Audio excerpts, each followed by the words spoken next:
Good morning, my friends. I'm Clover, and this is Genuinely Approachable Sudoku, and today we're solving Echo Chamber by Philip Newman. So standard Sudoku rules apply, so we're placing the digits 1 through 9, ones each, in each row, each column, and each outlined 3x3 region. And in addition, we have some German whispers in the grid. So German whispers lines, digits that are next to each other along the line have to have a difference of 5 or more. So whatever these two digits are, for instance, they have to be at least 5 away from 1. So in this case, this can only be 6, 7, 8, 9. This can only be 6, 7, 8, 9, because those are the only digits that are far enough away from the digit 1 to go next to it. One thing to keep in mind for German whispers is that this rule leads to the fact that digits along a line have to alternate high, low, high, low, high, low, and so on, because only the lowest digits, 1, 2, 3, 4, are far enough away from the high digits, 6, 7, 8, 9, in order to be next to each other. There aren't any pairs of 2 high digits or 2 low digits that are separated far enough in order for that to work with the rule. Further warning, this one is a little bit spicy. This puzzle is a little bit tricky. I found this very enjoyable. It's also a little bit on the challenging side, so be patient with yourself as you're solving this one, and if you're watching this because you got stuck, hopefully I can get you unstuck with a minimum of struggle. So let's have a look. So we have a high digit on this line already, and we have a low digit on this line already. So we know, because it alternates high, low, that these guys are going to be the high digits. These guys are going to be the low digits, and that's not a 1. Therefore, that's not a 6, because 6 has to go next to a 1. Similarly, on this line, these guys are going to be the high digits, and these guys are going to be the low digits. So we can also clean up an 8 and remove it from here. We can remove a 7 from here because there is a 7 in the row. We can remove a 6 from here because there is a 6 in the column. We can remove a 4 from here, and I think that's all we can remove immediately.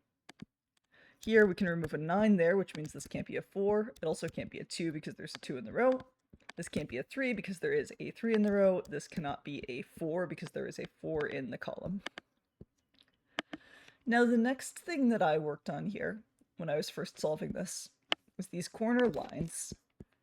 You need to alternate between high and low digits along this part of the line, just like along any part of the line. And there are only 2 high digits left here, 6 and 9. We've already used 7 and 8 in the region. So we need to have a 6 and a 9 somewhere here. The 9, though, can't go in these 2 cells because there's a 9 in the column. So there's a 9 in one of these 2 cells. That does a few things. That makes this a 7. And 7 can only go next to 1 or 2, because those are the only digits that are 5 away from 7, so that makes that either a 1 or a 2, and that makes this a 2. Also, it tells you that the 6 is going to go here. Now, 6 has to always go next to 1. If we were to put the 6 here, it would be between 2 1s, which would break because those cells are in the same region. So the 6 has to go here to be between 2 1s, which places the 9 right there. That's now going to be 2, 3, or 4. This is going to be a high digit, so it's 6, 8, or 9, and that's going to be 2, 3, or 4. Now this can't be a 6, because 6 can't be between these 2 digits. 6 can only be next to 1s. And that is all we get for now. The 7 here, we can also eliminate a 7 right there. Now we're going to do something similar here. On this line, we need a 1 and 4 on the line. 1 can't go in these cells, so it goes here, so the 4 has to go up in these cells. The 4 has to be only next to 9s, so it goes right there. There are my 9s, there's my 1. These numbers are high, so they are 6, 7, 8, and these guys are going to be from 5, 6, 7, 8. Now this guy, there's a 1 there, making that a 3. Therefore, this must be an 8. It can no longer be a 6. Now we're going to use these 2 digits to resolve a little bit more of the corner regions. The 3 here sees both of these cells, so I'm going to eliminate 3. In fact, there is a hidden 3 there, making this a 5. Now whatever digit goes here has to be next to both 2 and 4.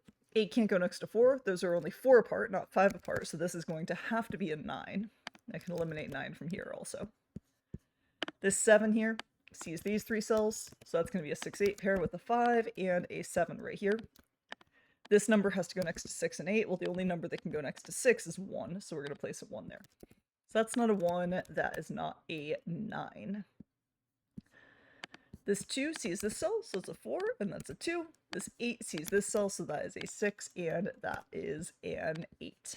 This 1 sees this cell, that eliminates a 1. This 9 right here sees this cell, it eliminates a 9. 1 sees this cell, making it a 2. And this has to be something that can go next to 3, so that's going to be an 8. Okay, this has to be a high digit, so that's 6, 7, 8, or 9. This has to be a low digit, so that is 1, 2, 3, or 4. That's not going to be a 9, and that is not going to be a 1.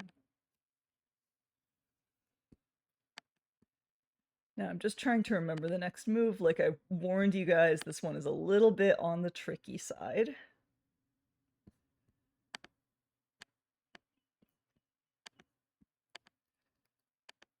Okay, I believe my next move was in these columns, or possibly in the next column over, so let's take a look at that. So I have a 7 in the column, so that's not going to be a 7.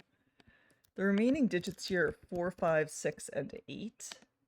That's not a 5, that's not a 6, that's not a 5. So we can place the 5, that's the only position for 5 in the column. These guys, gonna need a 3. I don't know where it's gonna go yet. These guys are gonna be 3, 4, 6, and 8, and I don't know which of those can be a 3 yet. That can't be 6 or 8, so that's 3 or 4. What was I able to do with these columns when I was testing this? I need a 1, 3, 5, and 6 across this row, so that's not a 1, that's not a 1 or a 6, that's not a 5. That definitely wasn't the move. In this column, that's not a 3. In this column, I still need 2, 4, 5, and 6. That's not a 5. That's not a 5, so I can place a 5 right there. Maybe these rows at this point. In this row, I need 4, 7, 8, and 9, and that can't be a 9, so that's going to be my 9. And in this row, I need 1, 2, 3, and 6. Those can't be my 1s, so that's going to be a 1. And then I need 6, 7, 8, 9 to finish this column, 1, 2, 3, 4 to finish this column. This can't be a 6 because it has to be able to go next to a 2 or a 4. That can't be a 9 or an 8 because it sees both of those digits. And I think that's all I get for now. Interesting.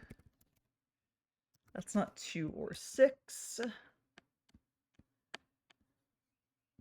Okay.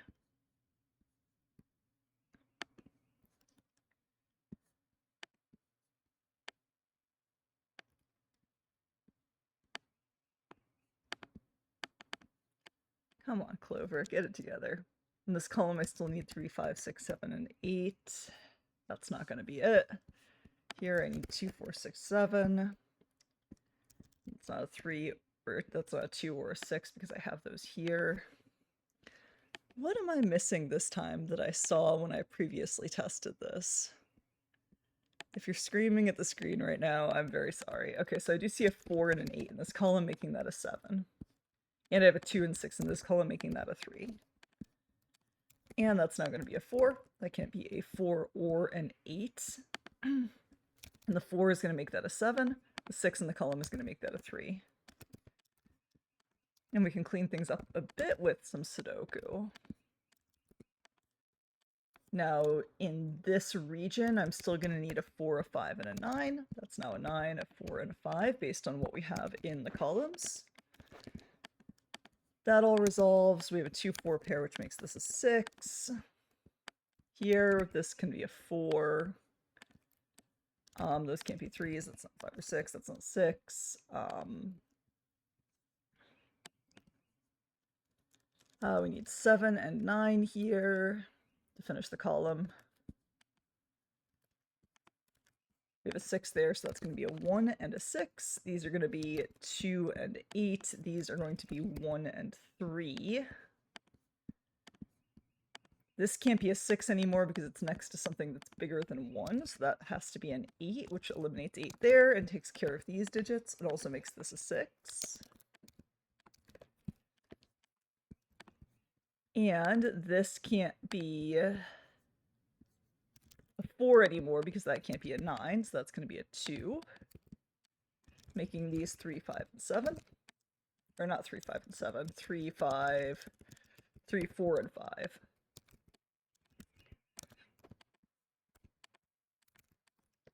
So a 2 and an 8, making that a 7. And we're just finishing up with a bit of Sudoku. And that is how you solve Philip Newman's echo chamber. A bit of a challenging one today. I hope you guys enjoyed it. If you want to check it out yourself, the link to do so is in the description below this video. And I will see you in 3 days.